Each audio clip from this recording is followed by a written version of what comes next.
دعوت اسلامی کے رہنما مولانا الیاس قادری صاحب اس کی باقاعدہ تعلیمات دیتے ہیں. آئیے وہ سنتے ہیں تعلیمات اور پھر قرآن و حدیث کے ان دلائل کو سامنے رکھ کر ذرا اپنے نبی کے صحابہ کی زندگی میں جاتے ہیں, نبی کی مکی مدنی زندگی کو دیکھتے ہیں اور اس عظیم جماعت سے سوال کرتے ہیں, کیا یہ جو کچھ نبی کے نام پر آج انڈیا پاکستان کے بازاروں اور گلیوں میں ہو رہا ہے, کیا اے میرے نبی کی صحابہ کی جماعت تم نے بھی یہ کام کیا؟ اس طریقے کو آپ نے بھی مانا؟ اس طریقے پر ابو بکر, عمر, عثمان, علی, طلحہ, زبیر, معاویہ اور حسن, حسین رضوان اللہ علیہم اجمعین بھی چلے. مولانا الیاس قادری صاحب فرماتے ہیں, نثار تیری چہل پہل پہ ہزار عیدیں ربیع الاول, سوائے ابلیس کے جہاں میں سبھی تو خوشیاں منا رہے ہیں. ہزار عیدیں ربیع الاول سوائے ابلیس کے جہاں میں سبھی تو خوشیاں منا رہے ہیں. عید میلاد النبی کی کا یہ جشن, یہ عید, یہ خوشی, ابلیس کے علاوہ سب خوش ہو رہے ہیں. ہم ایک چھوٹا سا سوال کرتے ہیں, مولانا صاحب بڑے ادب سے, بڑی محبت سے, بڑے پیار سے, گستاخی کرنا ہمارا وتیرہ نہیں, کسی کو برا کہنا ہمارا وتیرہ نہیں. ہم تو آئیڈیل مانتے ہیں تو محمد اور اس کے صحابہ کی جماعت کو آئیڈیل مانتے ہیں صلی اللہ علیہ وسلم, اور اسلام مانتے ہیں جو اپنے نبی پر پورا ہو چکا ہے. اس کے بعد کی بنی ہوئی چیز اسلام نہیں بن سکتی. یہ عید میلاد النبی کی بدعت 600 سال کے بعد ملک اربل کے بادشاہ ملک مظفر نے منائی. ارے اس بدعت کو منایا گیا 600 سال کے بعد, اور ہم دین کس کو مانتے ہیں؟ فجر کی نماز کا وقت ہے, صحابہ عبداللہ ابن مسعود رضی اللہ عنہ وارضاہ کے دروازے پر کھڑے ہیں, آپ کے نکلنے کا انتظار کر رہے ہیں.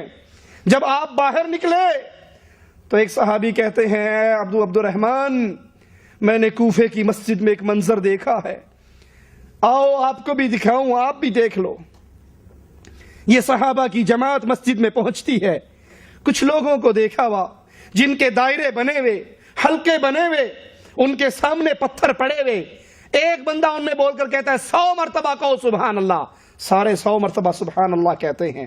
دوسرے حلقے میں ایک کہتا ہے کہو 100 مرتبہ الحمدللہ. سارے الحمدللہ کہتے ہیں. تیسرے والا کہتا ہے کہو اللہ اکبر. 100 مرتبہ سارے اللہ اکبر کہتے ہیں. یہ عمل مسجد میں ہو رہا ہے. اللہ اکبر ہے, لا الہ الا اللہ ہے, سبحان اللہ, الحمدللہ کی صدائیں ہیں. یہاں میلاد النبی کے نام پہ لڑکی لڑکوں کا مخلوط رقص نہیں ہے, انڈین گانے نہیں ہیں, دھمالے نہیں ہیں, ڈانس نہیں ہے, نقلی داڑیاں نہیں ہیں. مسجد میں بیٹھ کر, اور تابعین ہیں, صحابہ کے شاگرد ہیں, کلمہ گو ہیں, مسلمان ہیں, لا الہ الا اللہ الحمدللہ استغفر اللہ کا ذکر کر رہے. ابن مسعود کہتے ہیں افسوس ہے تم پر, افسوس ہے تم پر, ابھی تو نبی کے وہ برتن نہیں ٹوٹے جس میں آقا کھانا کھایا کرتے تھے. ابھی سے تم نے دین اسلام کے اندر نئی بدعتوں کو داخل, نئے کاموں کو داخل کر دیا. کہنے والوں نے کہا ابو عبدالرحمن اتنے ناراض ہونے کی کیا ضرورت ہے, ہم تو اللہ کا نام لے رہے ہیں, ہم تو تسبیح اور تحلیل کہہ رہے ہیں, ہم تو اللہ کا ذکر کر رہے ہیں. کہا اس سے بہتر تھا کہ تم اپنے گناہوں کو گنتے, اس سے بہتر تھا تم اپنے گناہوں کو گنتے, اور میں ضمانت دیتا تمہاری نیکی برباد نہ ہوتی. اور ایک روایت میں ہے کہ ابن مسعود نے پاؤں کی ٹھوکر سے ان کنکریوں کو بکھیر دیا. کہا بھی نبی کے برتن نہیں ٹوٹے, تم نے اسلام میں نیا کام شروع کر دیا. ابن مسعود کے ساتھی رضی اللہ عنہ وارضاہ فرماتے ہیں کہ پھر ہم نے ان لوگوں کو دیکھا, یہ مسلمہ کذاب کی فوج میں مل کر ہم سے لڑ رہے تھے, یہ خوارج کے اندر داخل ہو کے ہم سے لڑ رہے تھے, ہمارے اوپر نیزے چلا رہے تھے. اگر یہ خوشی منانا, یہ جلسے جلوس, یہ بھنگڑے, یہ مسجدوں کو سجانا, یہ بازاروں کو سجانا, یہ سبز جھنڈے, اگر اس کا نام خوشی ہے جس کو نہ منانے والا ابلیس ہے، تو اللہ کے لیے سوال کروں گا، کیا اس طرح کی خوشی ابو بکر نے منائی؟ اللہ کے لیے اس عقل کو استعمال کرو، بہت بڑی نعمت ہے۔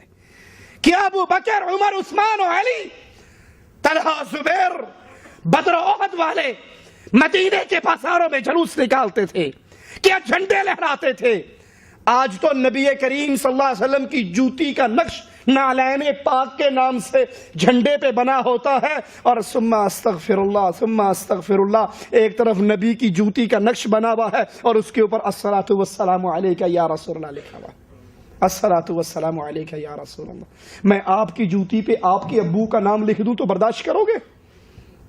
اور ادھر بھلے وہ جوتی نبی کی ہی مان لی جائے، اس پر اللہ اور اس کے رسول کا نام اسی جھنڈے پر جہاں پر جوتی ہے، یہ توہین نہیں تو اور کیا ہے؟ کیا ابو بکر و عمر کی جماعت نے، کیا صحابہ کرام نے اس طرح جلوس نکالے؟ اگر آپ کہتے ہو یہ جلوس نہ نکالنے والا، یہ خوشی نہ کرنے والا ابلیس ہے، تو صحابہ کی جماعت پہ کیا فتویٰ لگے گا؟ تابعین کی جماعت پہ کیا فتویٰ لگے گا؟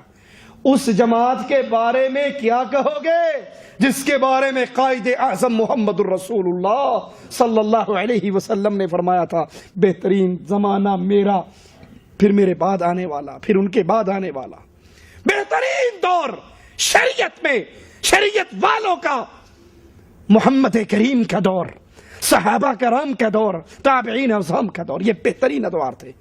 کیا ان ادوار کے اندر یہ جلوس نہیں نکلے، یہ بھنگڑے نہیں ڈلے، یہ مکہ مدینہ کے ماڈل، بیت اللہ اور مسجد نبوی کے ماڈل نہیں بنے؟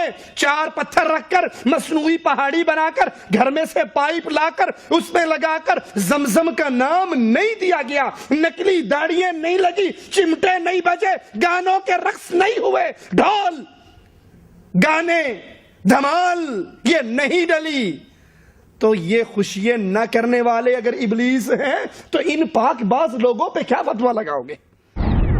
اگر دنیا والے ہدایت چاہتے ہیں، اگر دنیا والے نجات چاہتے ہیں، اگر دنیا والے ہدایت کے متمنی ہیں تو ایک راستہ ہے، فَإِنْ آمَنُوا، اگر یہ ویسے ہی ایمان لے کر آئے، بِمِثْلِ مَا آمَنْتُمْ بِهِ، جیسے محمد کے صحابہ ایمان لے کر آئے۔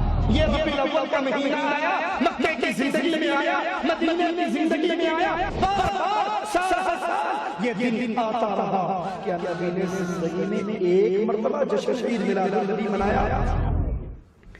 وہ جنگ کے میدانوں میں کودنے والے جنت کے لیے اگر جشن عید میلاد النبی جنت جانے کا راستہ ہوتا، ارے جو خون کی ندییں بہا سکتے ہیں ان کے لیے جشن منانا مشکل کام تھا۔